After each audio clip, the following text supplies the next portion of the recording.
The ultimatum and Earth's defiance. The Dominion Council chamber existed in a space station that orbited between dimensions, neither fully here nor there. 12 supreme beings gathered around an obsidian table that hummed with ancient power. Representatives from the galaxy's oldest and most powerful civilizations had ruled the known universe for over 1,000,000 years. Their control was absolute. Their authority was unquestioned. Until now, Archon Vex, a being of pure crystalline consciousness, spoke first. His voice resonated through the chamber like a tuning fork striking reality itself. "The human infestation spreads," he announced. "The humans call themselves the Terran Alliance, and they have now colonized 43 systems in less than 2 centuries. This growth violates the natural expansion protocols established since before any of us achieved consciousness." Senator Morath, a massive quadruped with scales that shimmered like liquid silver, leaned forward. "I propose immediate enforcement. They must understand their place in the hierarchy. All young species must pay tribute to maintain the cosmic order that sustains us all." The other council members nodded in agreement. The tribute system had worked perfectly for millions of years. Every emerging civilization paid 30% of their resources, technology, and military capacity to the Dominion in exchange for protection and guidance. No species had ever refused. No species could refuse. But the humans were proving to be different. Commander Xyleth, who represented the interests of the hegemony, studied the data before them.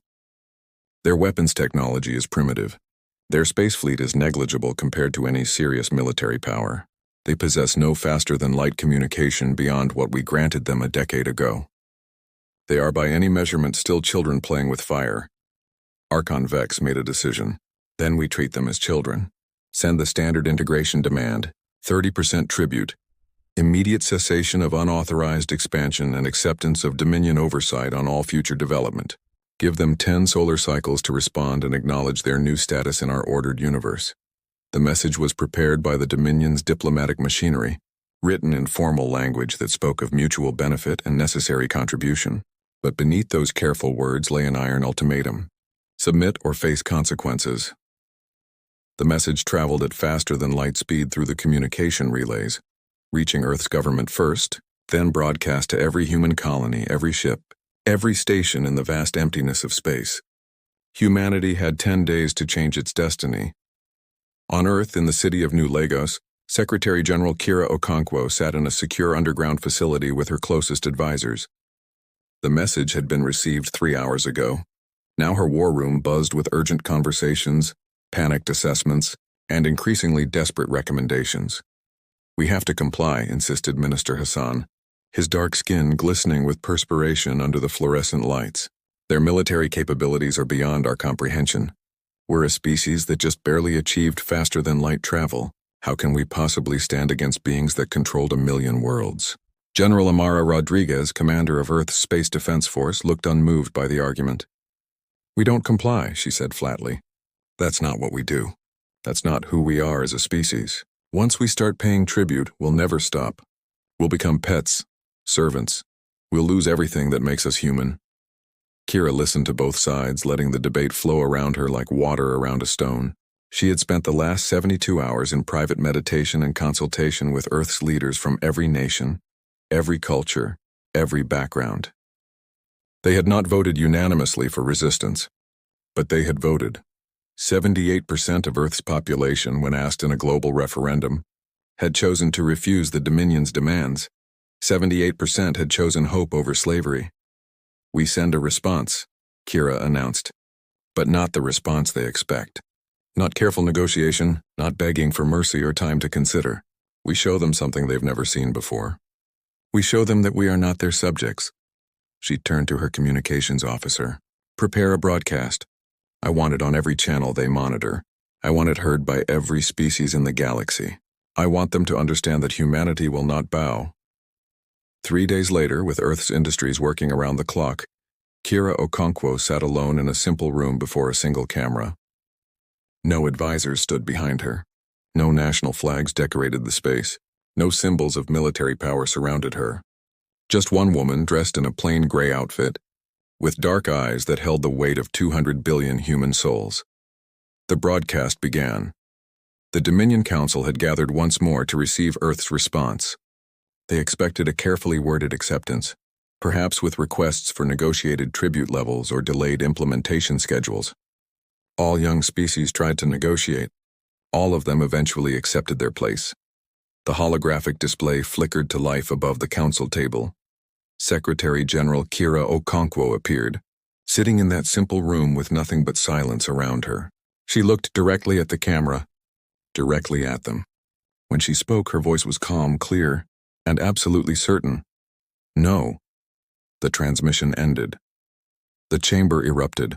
Archon Vex's crystalline form flickered erratically, which was the equivalent of rage in his species. They refuse?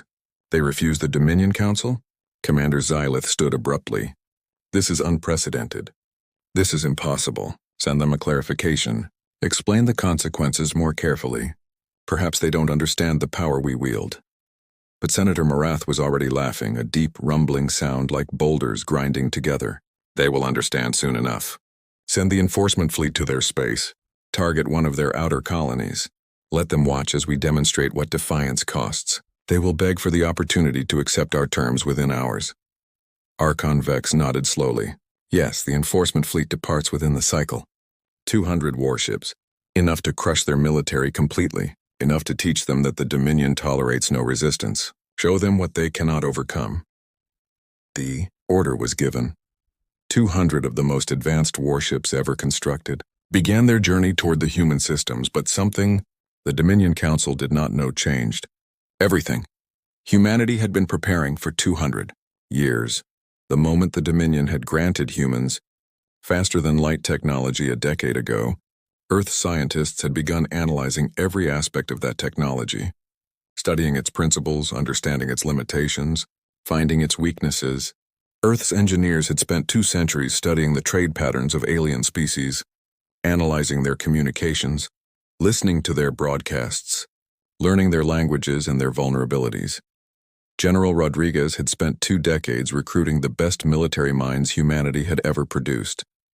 Engineers, physicists, hackers, strategists, and warriors who understood that preparation and intelligence could overcome raw power. The humans had hidden everything. Their true weapons systems lay dormant and invisible, concealed in asteroid belts and moons, camouflaged by technology that confused alien sensors. Their ships carried weapons that didn't exist in Dominion tactical databases. Their soldiers trained in ways that no established military power had considered necessary.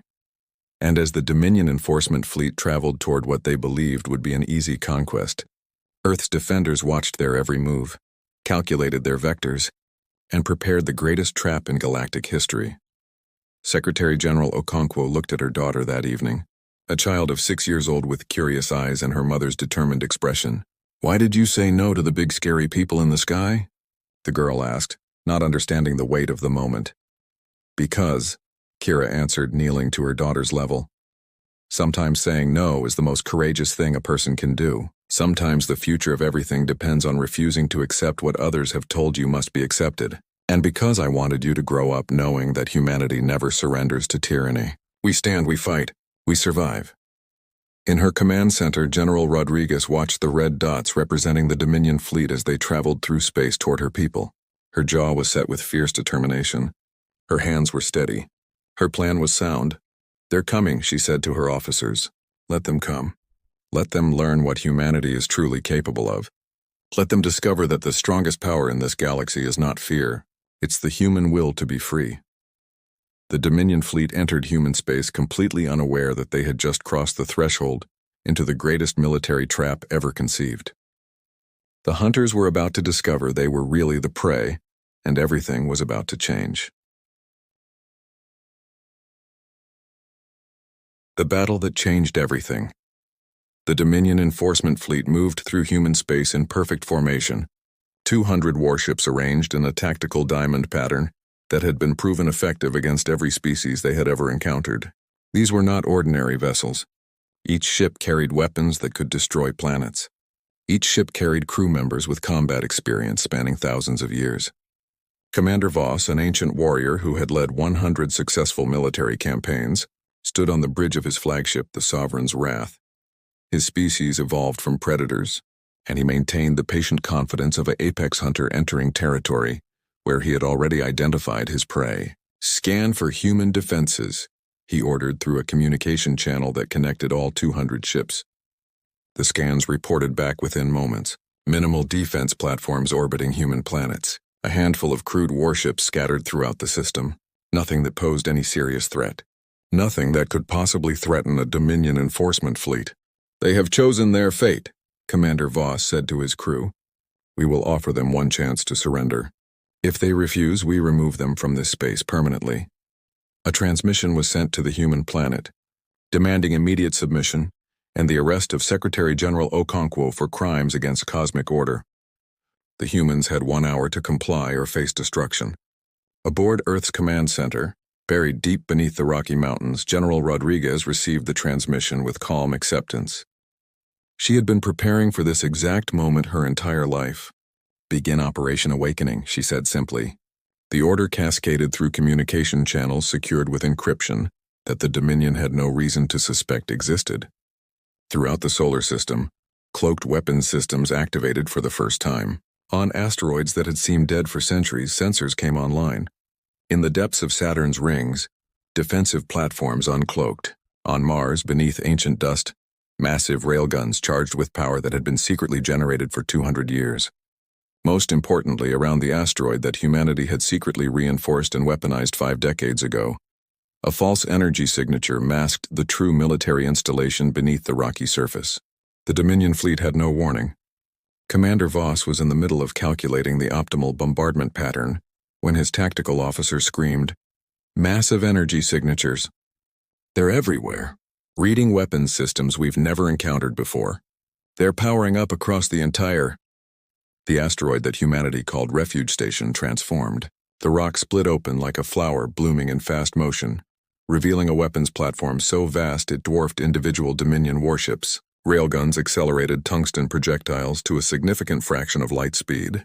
Laser arrays focused concentrated energy through an area the size of a city.